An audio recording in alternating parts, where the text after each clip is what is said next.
কোরবানির পশু আসছে রাজধানীর হাটগুলোতে। গাবতলীর পশুর হাটে আছেন সহকর্মী আরিফুল ইসলাম, সরাসরি যোগ দেব তার সাথে। আরিফ, হাটে পশু কেমন, ক্রেতাদের উপস্থিতি কেমন দেখছেন জানাবেন।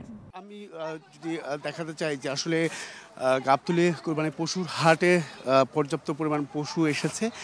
আর দেশের বিভিন্ন প্রান্ত থেকে ব্যাপারীরা তারা পশু ভরে গেছে বলা যায়। যে গাবতলী আমি যদি দেখাতে চাই একটু, গাবতলীতে পুরো জুড়ে পশুর যে ভরে গেছে সেটা চিত্র। এছাড়া বিভিন্ন জাতের গরু এমনকি দেশি গরু রয়েছে, পর্যাপ্ত পরিমাণ দেশি গরু রয়েছে, কোনো প্রকার সংকট নেই। তবে ক্রেতা সমাগমটা কিছুটা বৃদ্ধি পেয়েছে। সেক্ষেত্রে দাম কষাকষি তারা করছেন। আমি যদি উট দেখাতে চাই একটু, এখানে দুটি উট উঠেছে। সেই উট দুটি দাম চাচ্ছেন যিনি বিক্রেতা আছেন, আমরা যত জানি যে ৩৫ লাখ টাকা। তো এই উটগুলো এসেছে এবার এই কোরবানির হাটে, প্রত্যেকেই আসছেন, দেখতে আসছেন। আর বিশেষ করে আমি এবার যে হাটের যে বিষয়টি দেখতে পেয়েছি যে মহিষের সংখ্যাটা কিন্তু অনেকটাই বেশি।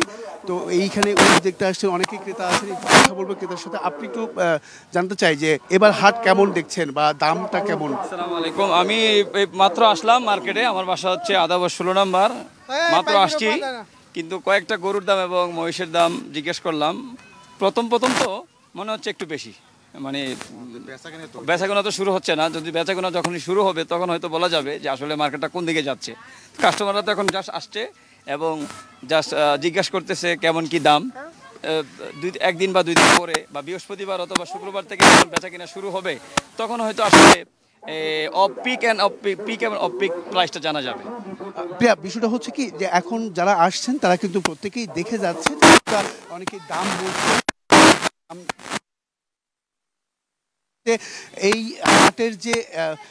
হাটের যে আনুষ্ঠানিকতা, বিক্রির যে আনুষ্ঠানিকতা যেটা পুরোদমে চলবে সেটা হচ্ছে 13 তারিখ থেকে। এটাই কিন্তু আমরা পূর্বে যে বিষয়গুলো রয়েছে হাটের প্রস্তুতি সহ নানা বিষয়ে যে সেই যে হাটের আনুষ্ঠানিকতা সেটা কিন্তু 13 তারিখ থেকে শুরু হবে।